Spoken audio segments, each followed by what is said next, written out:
Big boss season 8 ഒഫീഷ്യലായിട്ട് ലാലേട്ടൻ അങ്ങനെ കഴിഞ്ഞ ദിവസം അനൗൺസ് ചെയ്തിരുന്നു.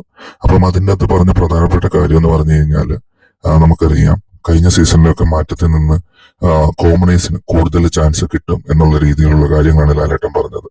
അപ്പൊ ഞാനത് കഴിഞ്ഞിട്ട് അതിനെപ്പറ്റി കൂടുതൽ കാര്യങ്ങൾ നോക്കിക്കഴിഞ്ഞപ്പം കഴിഞ്ഞ സീസണിലാണെന്ന് തോന്നുന്നു തെലുങ്കിലൊക്കെ പുള്ളി പറഞ്ഞ പോലെ ഒരു അഗ്നിപരീക്ഷ എന്ന് പറഞ്ഞ റൗണ്ട് ഉണ്ടായിരുന്നു.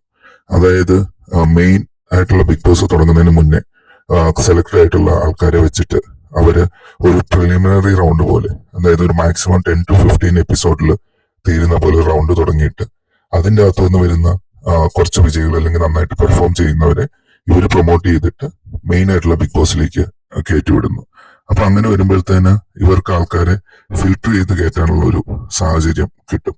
എനിക്ക് തോന്നുന്നത് വെച്ച് കഴിഞ്ഞാൽ കുറച്ച് ദിവസത്തിനുള്ളിൽ ഓൾറെഡി ഇവര് നോമിനേഷൻസ് ഒക്കെ ഓപ്പൺ ചെയ്യും, അല്ലെങ്കിൽ എന്തെങ്കിലുമൊക്കെ സെലക്ഷൻ ക്രൈറ്റീരിയ വഴി ഇവർ കുറച്ച് കോമൺ ആൾക്കാരെ സെലക്ട് ചെയ്യും.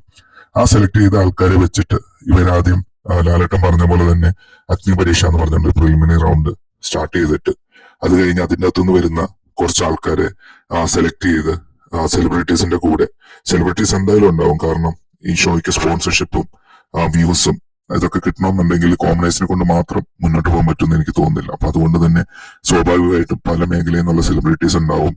നമുക്ക് കഴിഞ്ഞവനൊക്കെ കണ്ട പോലെ തന്നെ കുറെ എന്റർടൈൻമെന്റ് എപ്പിസോഡ്സ്, ടാസ്ക്, ഇതിനൊക്കെയുള്ള സാഹചര്യം കാണാം. പക്ഷെ അതിന്റെ കൂടെ തന്നെ ഒരു ആംബിൾ എമൗണ്ട്, അതായത് കഴിഞ്ഞവണ നമ്മൾ കണ്ടാണ് ഒരാൾ അല്ലെങ്കിൽ രണ്ടാളൊക്കെ കോമണേഴ്സ് ആയിട്ട് മോസ്റ്റ്ലി വന്നിട്ടുള്ളൂ. പക്ഷെ ഈ ഒരു തവണ എനിക്ക് തോന്നുന്നതെന്ന് വെച്ച് കഴിഞ്ഞാൽ ഒരു 4 തൊട്ട് 5 ആൾക്കാർ വരെയെങ്കിലും ഈ കോമണേഴ്സ് കാറ്റഗറിയിലേക്ക് കൊണ്ടുവരുന്ന രീതിയിലായിരിക്കും ഇവരുടെ ഒരു നീക്കം. അപ്പൊ അങ്ങനെ വന്നു കഴിഞ്ഞാൽ ഈ ഈക്വൽ ആയിട്ട് സെലിബ്രിറ്റീസിന്റെ കൂടെ തന്നെ മുട്ടി നിൽക്കാനായിട്ട് കഴിയും. അപ്പം കൂടുതൽ അപ്ഡേറ്റ്സുമായി നമുക്ക് കുറേയേറെ വീഡിയോകൾ ചെയ്യാനുണ്ട്. അപ്പം വലിയ മുതലാളി എന്ന ഈ ചാനൽ ഇഷ്ടപ്പെട്ടെങ്കിൽ ആദ്യം സബ്സ്ക്രൈബ് ചെയ്ത് സപ്പോർട്ട് ചെയ്യുക. കൂടുതൽ കണ്ടന്റ്സ് വഴിയേ വരും. എന്തെങ്കിലും നിങ്ങൾക്ക് കൂടുതൽ സജഷൻസ് ഉണ്ടെങ്കിൽ കമന്റ് ചെയ്യുക. അപ്പം അടുത്ത വീഡിയോ കാണും വരെ താങ്ക് യു, ബൈ.